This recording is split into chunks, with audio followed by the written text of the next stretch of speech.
विप्र ही मेरा मार्गदर्शन करेगा। और घर में भगवत चर्चा हो जाने से, पाठ हो जाने से, पूजा हो जाने से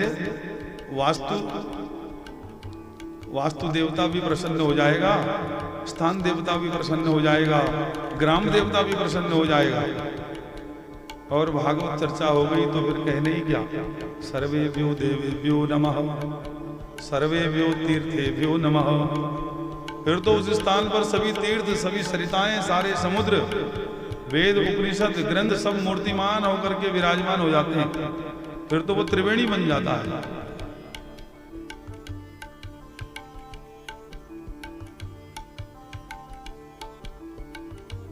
तो कहने का तात्पर्य यह है कि जब भगवान का नाम लेने की बारी आती है तब मनुष्य के मन में कृपणता आती है। वो सोचता है कि मैं कितना करूं, कितना ना करूं, करूं भी या ना करूं, कार्यक्रम तो सबका है। वो भगवान को भी वितरण कर देता है, बांट देता है। लेकिन जो मीरा है, भगवान की परम भक्त है, सखी मैंने लीलो गोविंद मोर, सखीरी मैंने लीलो गोविंद मोर, गोविंद मेरो साचो प्रियतम, गोविंद मेरो साचो प्रियतम, और वस्तु नहीं अनमोल, सखी मैंने लीलो गोविंद मोर, सखी मैंने लीलो गोविंद मोर, गोविंद मेरो साचो प्रियतम, गोविंद मेरो साचो प्रियतम, और कोई वस्तु नहीं अनमोल, सखी मैंने लीलो गोविंद मोर, सखी मैंने लीलो गोविंद मोर, गोविंद मेरो साचो प्रियतम। बड़े बड़े आचार्यों ने विचार किया, भाई भगवान के लिए सांचो लगाने की क्या जरूरत है, ये विशेषण की तो आवश्यकता ही नहीं है, भगवान तो सच्चा है ही। फिर मीरा ने कहा कि मेरो सांचो प्रियतम, मतलब अधिकार जमा रही हैं। दूसरे ज्ञानी बोले वो अधिकृत है, मीरा के द्वारा परमात्मा अधिकृत है, अधिकार जमा रही है कि तुम्हारा हो ना हो, मेरा तो है वो। बल्कि उन्हें लगता है कि मेरा ही है, मेरो सांचो प्रियतम। ऐसी वस्तु नहीं कोई अनमोल, संसार में और कोई वस्तु है ही नहीं, इसलिए लीनो मैंने गोविंद, मैंने खरीद लिया, मेरा है। बांवरी बन करके राणा ने विष दिया, मानो अमृत पिया, मीरा सागर में सरिता समाने लगी।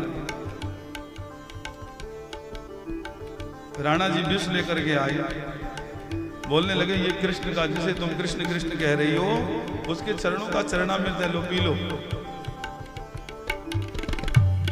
सोचने लगे कि बड़ा कृष्ण कृष्ण पुकारती है, देखें इसका कृष्ण है भी कि नहीं। मीरा तो हरि नाम में बावरी है, गली गली कूचे कूचे कृष्ण नाम का एक तारा लेकर के गुणगान कर रही है। जब राणा जी ने कहा कि ये चरणामृत है, ले लो कृष्ण का, तो उत्सुकता से हाथ आगे बढ़ाया और हरि नाम लेकर के पी गई। अत्यंत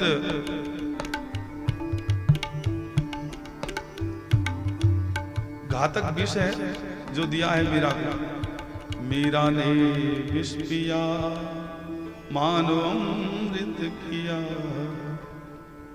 उन्होंने विष को भी नाम के प्रभाव से अमृत बना डाला, ऐसा विश्वास।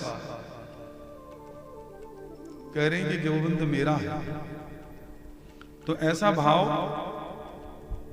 जैसा परिवार आदि में है, संसार आदि में है, पति पुत्र आदि में है, पुत्र आदि में है, व्यक्ति का ऐसा ही भाव भगवान में हो तो भगवान प्रत्यक्ष हो जाते हैं। फिर उन्हें ढूंढने की आवश्यकता नहीं पड़ती, अविलंब वो तत्क्षण निज लोकम विहाय, अपना लोक छोड़ करके आ जाते हैं। तो ये विश्वास की पराकाष्ठा है। तो आपके मन में जो भगवान के प्रति श्रद्धा है, जो भाव है, उसमें तुम्हारा कोई योगदान नहीं है। विचार करोगे तो पता लगेगा, वो भगवान के प्रति तुम्हारी जो श्रद्धा है वो तो मां के गर्भ से जब तुमने जन्म लिया तब से है। उसको किसी ने खाद पानी दे करके तुम्हारे अंदर बढ़ाया नहीं है। स्वभावो अध्यात्म रुच्यते, जन्म से व्यक्ति के साथ उसका स्वभाव जुड़ा होता है, स्वभाव से ही भक्ति तुम्हारे अंदर भी है। इसलिए भगवान को सुनने का, उनको समझने का मन करता है। भले ही गृहस्थ के झंझटों में मन उलझा हुआ है, लेकिन जब जब हरि चर्चा का अवसर आता है तो अविलंब भक्त भगवान की ओर खींचा चलाता है। वो पवित्रता, वो नाम की वाइब्रेशन उसको अपनी ओर खींच लाती है। यही हरि नाम का प्रताप।